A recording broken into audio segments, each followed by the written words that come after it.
Good afternoon, class. This is chapter 1 for entrepreneurship class. Let's start sharing the screen first.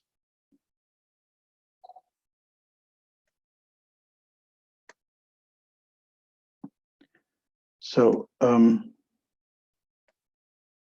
today we will talk about chapter 1, which is part of the section 1. It's about the entrepreneurship mindset. In the entrepreneurship mindset is basically, it is about the nature of entrepreneurship. What kind of people are the entrepreneurships usually? Entrepreneurship action begin with the nexus of lucrative opportunity and the enterprise individuals. An entrepreneurship opportunity could comes from a new market, you're penetrating a new market, a new product for existing market, or you have an existing market, which is you are trying to bring a new products, or a new product to a new market. As example, is basically when you have, when I used to have higher education solutions, I started to export it to different countries. So that is where we established in the Middle East and all North Africa a new market for the higher education solution, or a new product for an existing market. So in the beginning, when I started working for higher education, there was no solution for higher education. So that was a new product that I brought to the existing market. And sometimes you bring a new product to a new market. So these are the three ways of entrepreneurships. Now, as an entrepreneur, you need to have an entrepreneur action and entrepreneur thinking. And it is, you can find it in Macmillan Shepard model explain how knowledge and motivation influence the two stages of entrepreneurship. Now,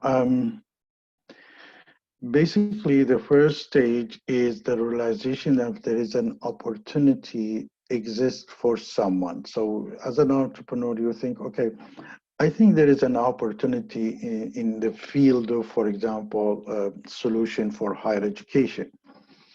Then you start thinking of saying, well, is this determine whether it's an opportunity for themselves? Like, is it that the opportunities for me or for others? So the two stages is a stage one is the realization of opportunity exists for someone. Stage two is determining whether this opportunity, it is an opportunity for themselves. So an entrepreneur says, okay, there is a deal, there is a business that we can do it in new market or existing market. And then you start saying, okay, is this for me? Can I do it? Or it's available for somebody else? Acting on and pursuing the identify opportunity, it involves the entrepreneurship thinking. So when you're approaching an opportunity, you start thinking of as an entrepreneurship. How entrepreneurs think? Entrepreneurs sometimes make a decision in highly uncertain environment with high task and minutes time pressures. So sometimes you just make a decision whether you're going to go into a business, say in a war zone, and you're trying to establish a business. Like one of the stages that I did, I went to the Iraq establishing the higher education, and it was a war zone. Assuming that this will settle very soon, and we would be the beginner, the first people into that business. So it's sometimes you are involved in uncertain decision, uncertain environment, high stake, and lots of pressures. So entrepreneurs need to think structurally, engage in bricolage, and then we will talk about that, effectuate, and cognitive adaptive. So these are the structures and the characteristics that an entrepreneur, the way he's supposed to, or she's supposed to think. Now, forming entrepreneur beliefs often require a great mental leaps that you have to think, ahead of everybody, much better than everybody, understanding better the situation, because everybody see them around you are happy with their jobs and revenue that they're generating. So your thoughts should be much bigger than that. So, and it's launched usually from the entrepreneur existing knowledge. Now, this existing knowledge, it comes from studying, working, and activities daily. So there is a superficial similarities and structural similarities. The source, for example, superficial similarities like the market, whether they are similar, this market and that market, how much is different, and the destination, which is the place that you example, like the technology that you will be using, help the entrepreneur to make these creative mental leap. So these two things that helps him to have this mental leap, which is he has the technology and he sees that the market um, similarities there. The challenge often lies in making creative mental leaps based on structural similarities when the technology matches the market. So there's the structural similarities. You would see these things like everybody's doing it a certain way, so you need to do one more step extra there. Now, we said that we're going to explain what the bricolage means. Entrepreneur often lack of resources, and you don't need to have the full resources in order for you to be an entrepreneur. So it's really most of the entrepreneurs that do not have 100% of the resources to start their business, so they usually have a lack of resources. They sometimes seek the resources from others to provide this lack of necessary to experiment and generate entrepreneur opportunities or engage in a bricolage. So bricolage means it refers to taking existing resources and experimenting it, tinkering it, repackaging it, and framing them to be used in a way that they are not originally designed or convinced. And you see this lots of in Bollywood movies. Probably they probably would take an idea from a Hollywood movie and they try to repackage it, change it a little bit, and provide it for the Indian community, which makes it more interesting. As also, you would see this example in the Japanese car manufacturing, which is they take a product being invented somewhere else and they repackage it, they make it better and reframing it and give it to the market back. And that's what makes it Japan is a very production country, because of the things that they don't invent a lot, but they do repackage things and makes it better. Their job is to make it better. That's what South Korea is doing to make things much better. So they're trying to follow the Japanese way of doing things. From this process of making do, entrepreneurs can create opportunities. Now, effectuation A causal process involves thinking of a desired outcome and then coming up with a plan to achieve that outcome. So if you want to open a restaurant, you have a desire to open a restaurant, and then you build up a plan to come to outcome to establish how you're going to open a restaurant. So the effectuation process look at what a person has and then select from several possible outcomes. Let me give you a good example. You have two chefs. One chef who wants to cook something, but he has to go and do shopping from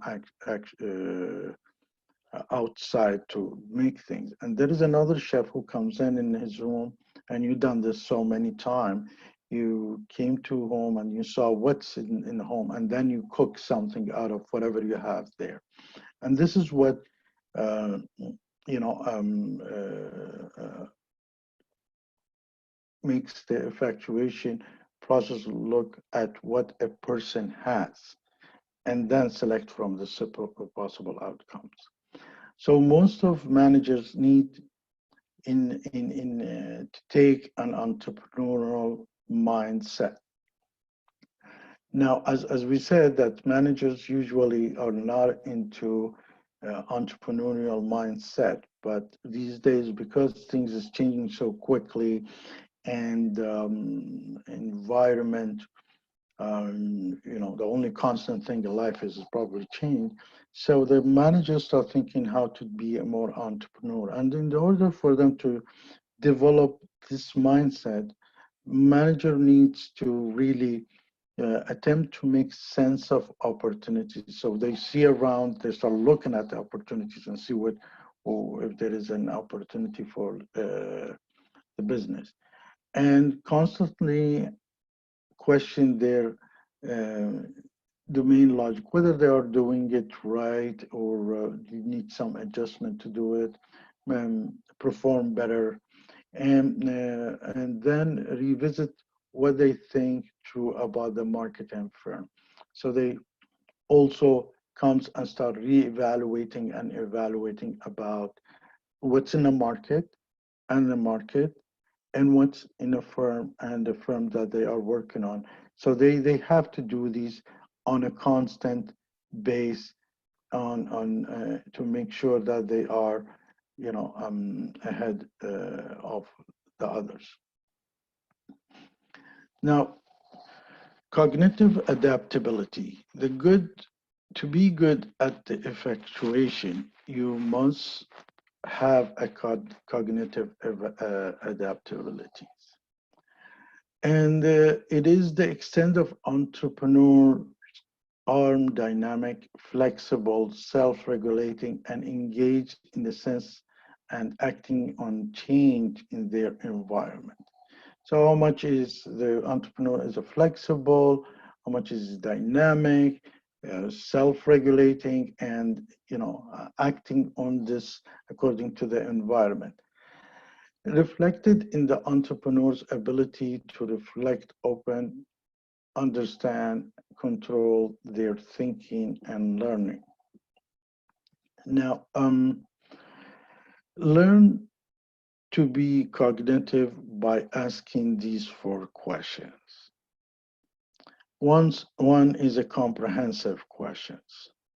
So what's the market? What's the business? How the market's trying to have a comprehensive and full understanding of your market.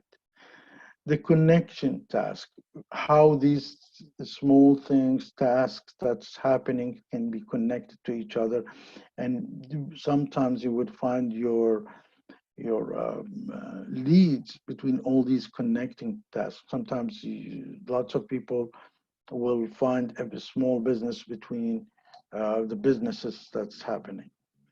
And then you need to look at the strategic tasks. Which tasks are important? How are you going to go and do the strategic approach? You have the flexibility. You have to have the reflection task. So ability to reflect to the situation back and forth. Now, those able to increase the cognitive adaptability, can adapt to a new situation, be creative, and communicate their reasoning. In the next chapters, we will talk on the details of how to be an entrepreneur. What's the stages of being an entrepreneur? Here, we're just going to give a general understanding of who's entrepreneur. Now, so the intention to act entrepreneurial action is most often intentional. So you always have to make sure you're doing this, you're not doing it like, by luck becomes an entrepreneur. You have most of the time is intentional. When the action is feasible and desirable, there is a strong intention to act. Entrepreneurial intentions can be explained in the same way.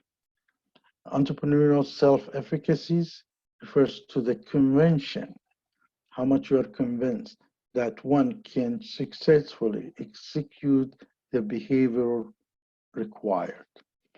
So how much you're successful, you can establish the business and start making money and have the business going on. And perceived desirable, whether when you do these things, whether it's getting return, gives a return to you. It doesn't matter whether it's financial or emotional. So there is two things that help you to do to be an entrepreneur. One is, can you do that? And the second, when I'm doing that, am I going to get paid back financially or emotionally? So the degree to which the entrepreneur has a favorable or unfavorable evaluation of a potential entrepreneurial outcomes. And you need to see how much what's the outcome out of your action. The entrepreneurial background and the characteristic. An entrepreneur, how would we know if somebody is entrepreneurial, and what kind of characteristic he has?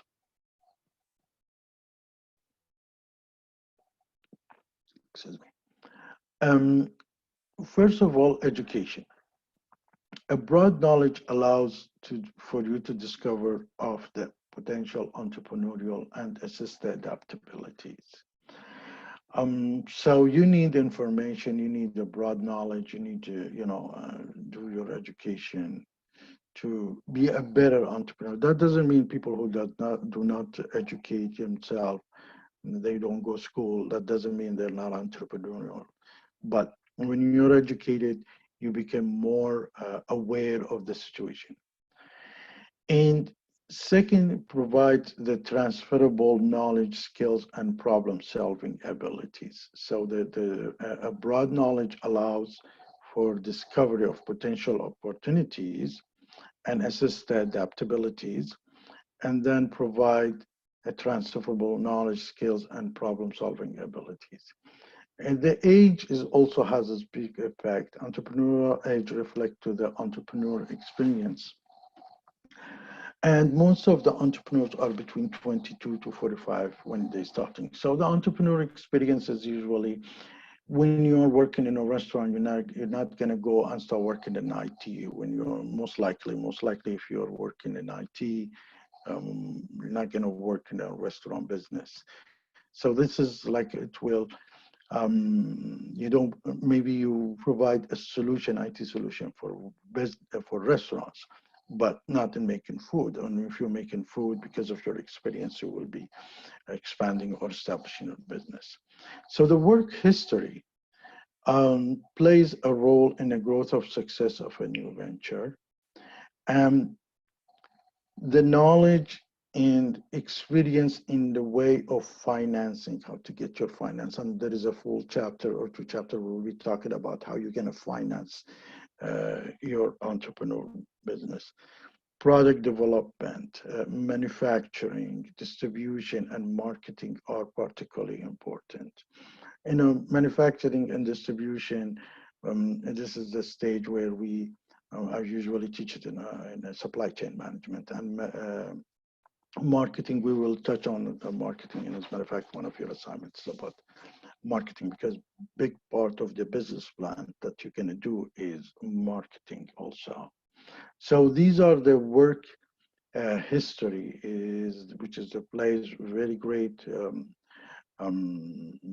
work, plays a role in the growth and success of a new venture.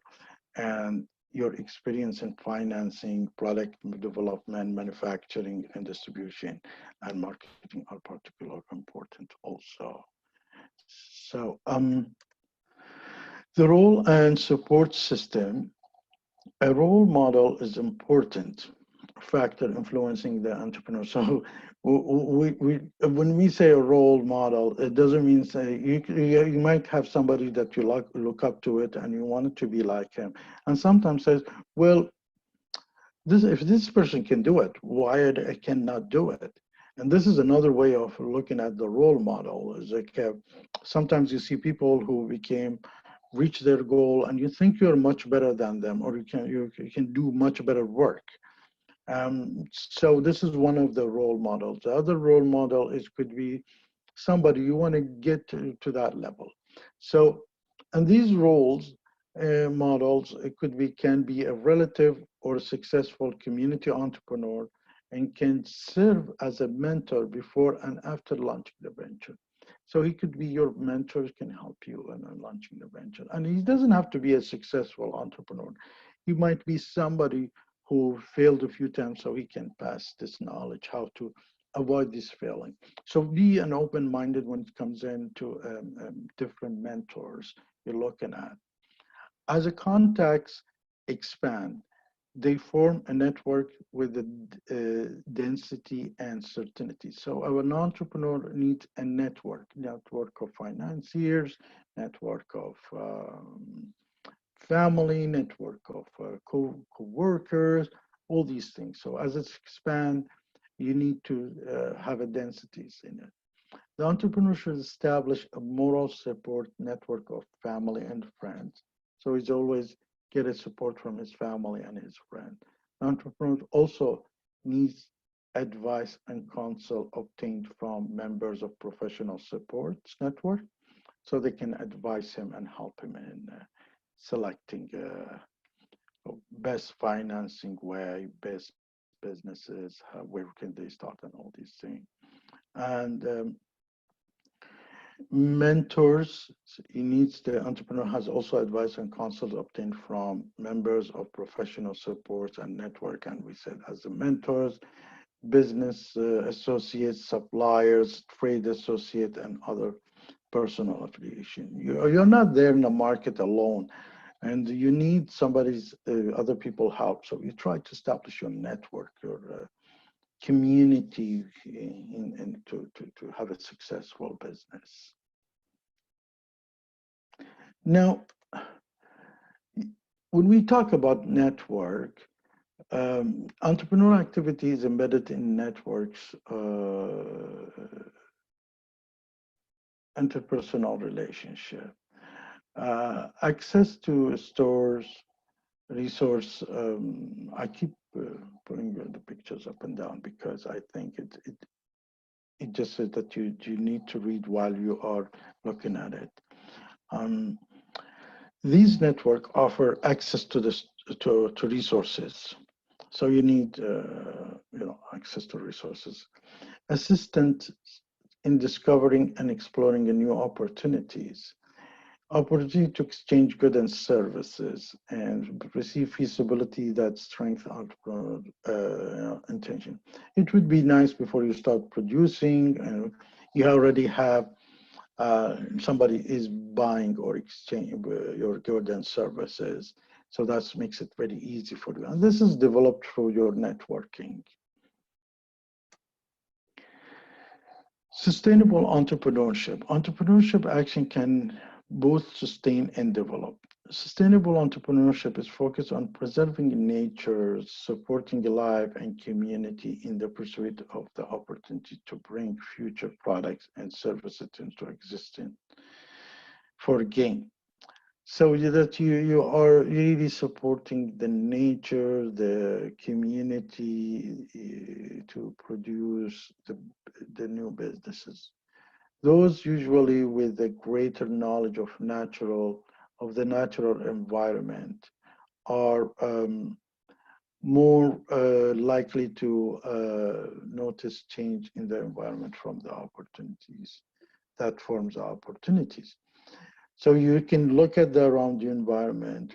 People have a tendency to go green. People have a tendency to sustain their environment. So if you can bring a product or a service that can really does not harm the environment, that can be a very good chance for the success for you. So this is about chapter 1. And let me know, we will start going on a detail base every chapter on each subject. Today, we just wanted to talk about more about um, who is the person who can be entrepreneur. And by the way, an entrepreneur does sometimes is born as an entrepreneur and sometimes it gets developed. So don't feel uh, bad about yourself that you're not an entrepreneur. No, all of us, there is an entrepreneurship inside us. It's just a practice plus knowledge plus experience that you might gain from this course and from outside experience. Thank you.